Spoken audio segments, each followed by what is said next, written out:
Hey, what's up to YouTube? So today is a single handle Moen faucet, and it's dripping out of here. It won't shut all the way off most of the time. So there's a cartridge in here. I'm going to show you how to change it. First thing we're going to do is come under the sink. You're going to want to clean this stuff out here so you see you have a little room to work. And there's two shut-off valves here. There's one for the cold water and one for the hot water. It's hidden behind a pipe here. These ones are a little frozen because they haven't been used in years, so I had to kind of just grab the knob with this. And once you give them a little bit of a turn and get them loose, you could usually get them and with your hand. Sometimes you got to like tighten and loosen just to get them freed up because they're all full of corrosion and stuff.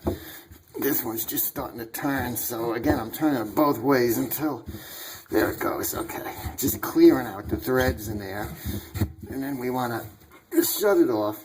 Now, when you turn these back on later, you're going to want to check. A lot of times they leak from right behind the knob there. Just drip, drip, drip, and then you'll get a big puddle down here. So there's a nut right behind the knob. It's called a packing nut. If yours indeed does drip after you turn it back on, just put a wrench on that packing nut and give it like an eighth or a quarter turn. Tighten up the packing nut, and that'll 99.999% stop that little drip back there. So, and again, then we got the one for the hot water's over here. And again, it's a little stuck. This one's a little harder to get to because it's behind these pipes here. So I might have to put the camera down to do it, but it's going to be the same deal. We're going to shut those off, then we're going to come up top here. Let's see if we can get you guys an angle on this. I'm going to try to do it. Okay. Again, both directions, just to free up all the crud in there. Okay, good deal. Good deal. Now, a lot of times, too, they'll drip while you're shutting them off. But that doesn't necessarily mean that you have to tighten up the packing, because when you turn them on, they may indeed not drip. So you're going to want to wipe them down after you turn them on and check them, because that just might be because you're turning it on and off. So, all right, so then we come up here.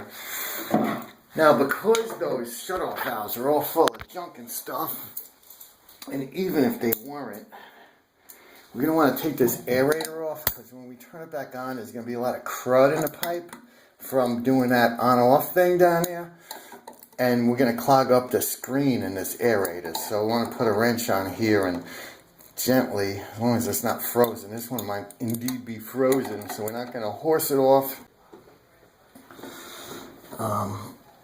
You don't want to use too much force because you could just twist. There's not too much. I mean, this looks like a big solid metal thing, but it's actually just a stupid little pipe in there.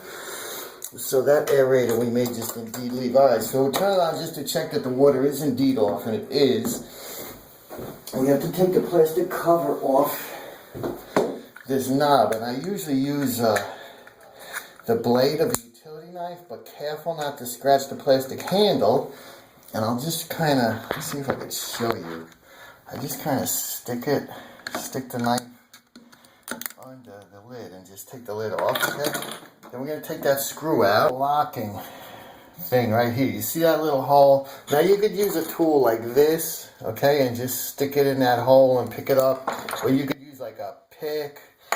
I tend to like this. It's called an O-ring. But, you know, you could use anything. But you just got to get in there and just kind of work this loose. And then maybe once you got it up a little bit like that, because I did indeed move it, then you can, you don't want to lose this. You don't want to lose this thing. They're hard to get by themselves, although because I'm a professional handyman, I have extras of those in the truck. But just to get that little piece somewhere, it would probably be impossible anywhere except ordering it on the internet. Okay, so now this cartridge, theoretically, should come straight out. But I'll show you another little trick here. There's two tabs right in there. Let me see if I can point a little better. There's a tab there and a tab down here. And that's with this, when it slides in the notch, it slides, you can kind of see those tabs now that I'm sliding it. So what we want to do is kind of stick a needle nose plier in there and kind of work the cartridge to loosen it up back and forth a little bit, and that definitely helps get them out. So we're sticking that in there, and we're going to spread the needle nose. I can't do this with one hand, so I gotta put you, my YouTube friends, back over here.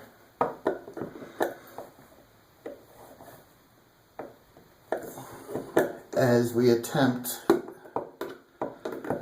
well, I'm gonna go get my Moen cartridge removal tool. So this is my Moen kit.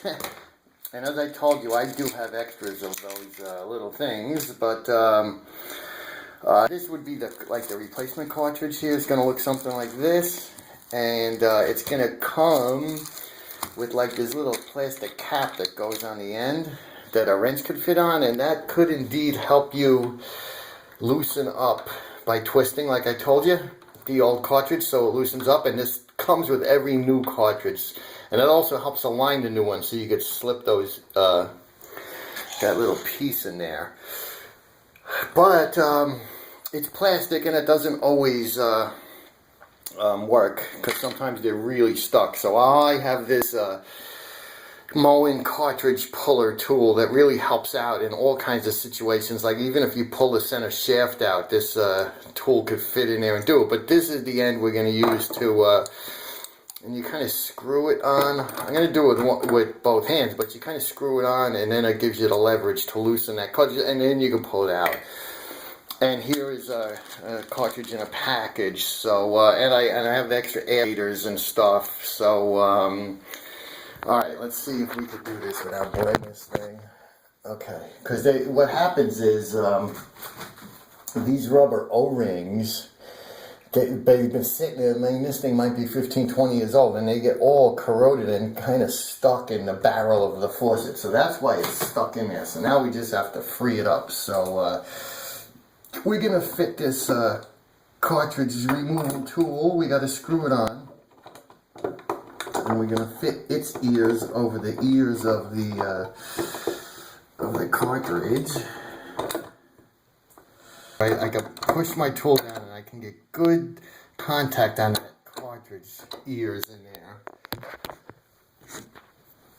And I'm just trying to twist it back and forth to kind of loosen it up. And I'm slipping past it, having trouble.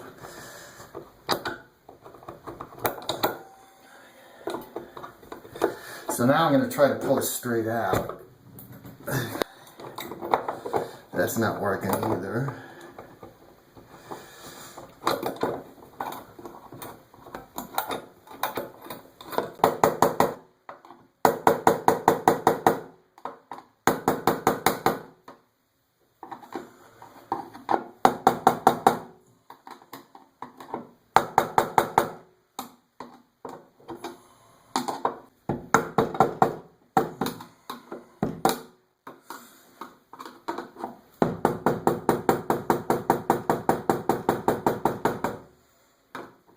Penetrating oil in there.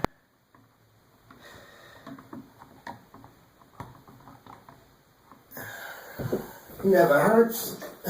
And we are also going to kind of heat up this barrel a little bit.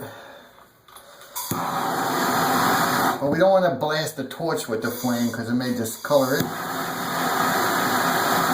And we don't want to get it really hot either. We just want to get it warm.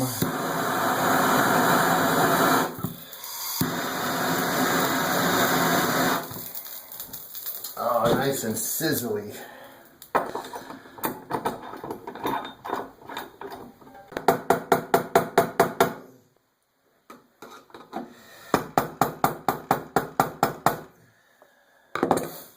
And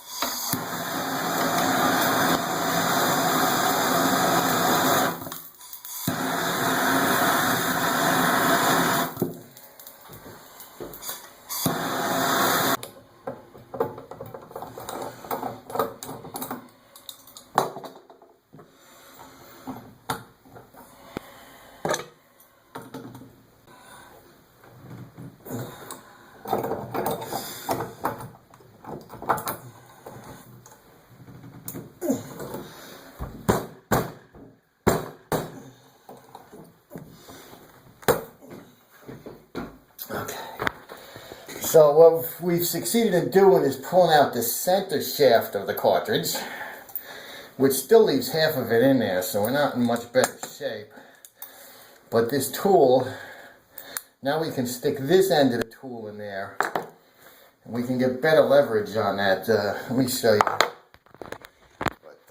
what indeed happened. So we pulled the center cartridge out, but the barrel of that thing is still in there. This brass barrel is still in there. All we did was pull that chrome shaft out of there.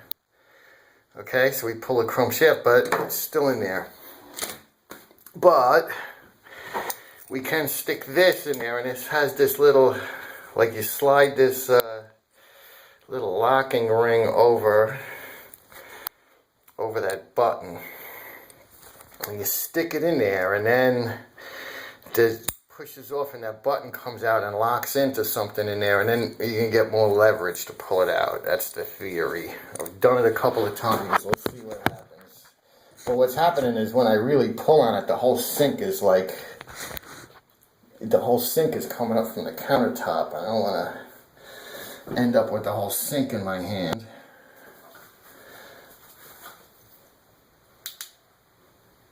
Get out there.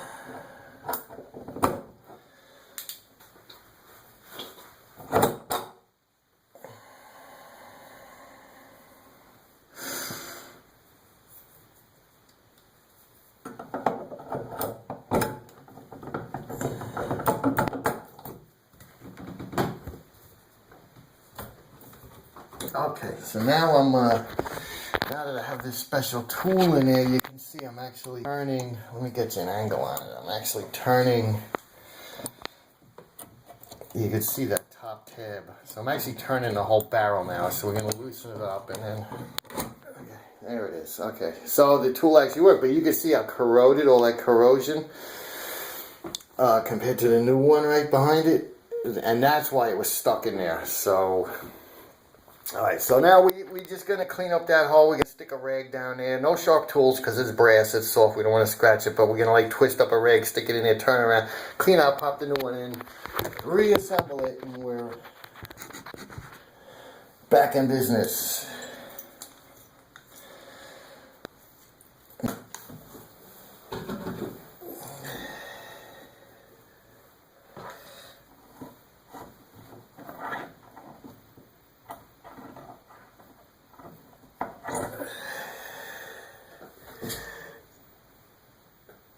Okay, alright, that's nice and clean in there. Okay, now as far as installing our new one, you just kind of line up the ears so they're up and down like the old one was. I'm just going to kind of put it in there. We're going to put that nylon tool they give us with the new.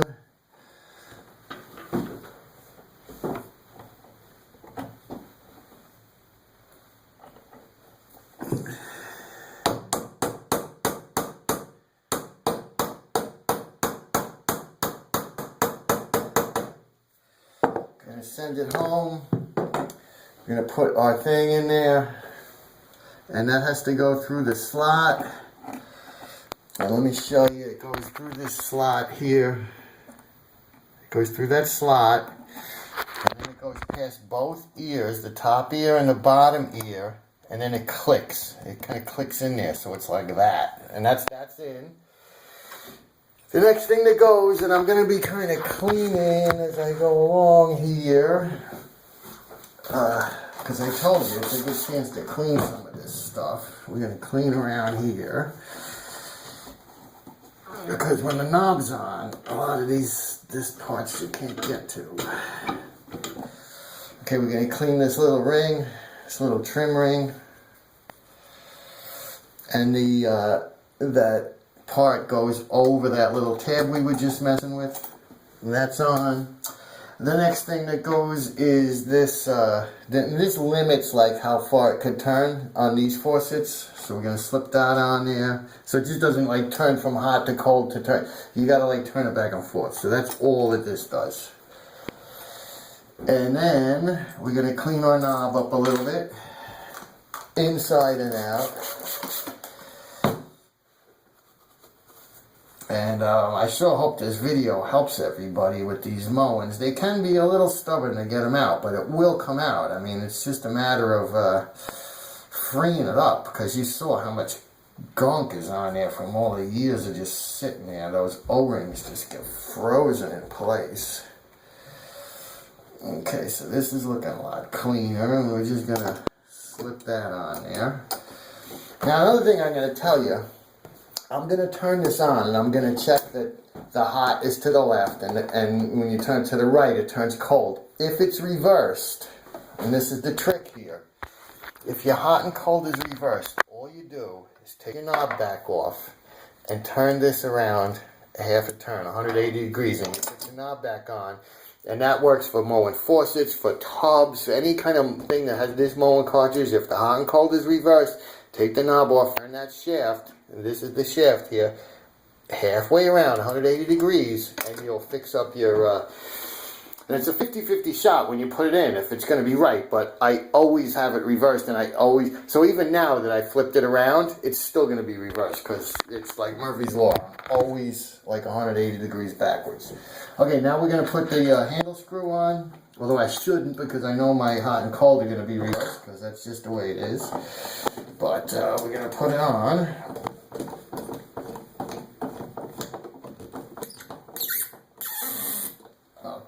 Oh, that feels really nice. And I'm going to save this little cap to put on in a minute, but I'm going to clean it right now, because I know I'm going to have to reverse it. But if I don't, then I'll just pop the cap on and we're done. Test that it works. And again, remember, when you turn these supplies on, wipe them down and check that they're not leaking.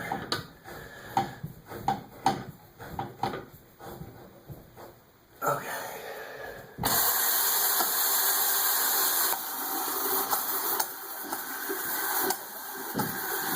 Okay, so we're going to wait a minute for the water to get hot. We're going to check if we got our hot and cold switch. Good. I just wish I could get in the aerator out here, but you can't have everything going on. Yeah, that's getting hot. I got it right. Okay.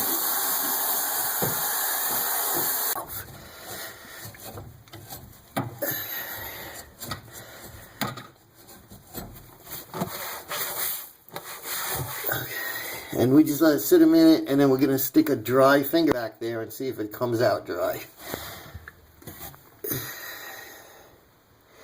That side's good. How's the hot? And the hot side's good. Alright, so that's good down there. Okay, alright, this job is done. I hope you enjoyed watching. I hope I can help you guys out. Listen, as long as you're here, rate, because that really helps me out with this YouTube gig I got now. You know, I don't do none of these videos unless I'm getting paid, and I am getting paid on this one. So rate me up, sub while you're here, because it's a whole handyman channel. You know you're going to need me in the future. And feel free to use the comment box, because the other users, you know, your comments may indeed help somebody in the future. So feel free to use the box. See you later.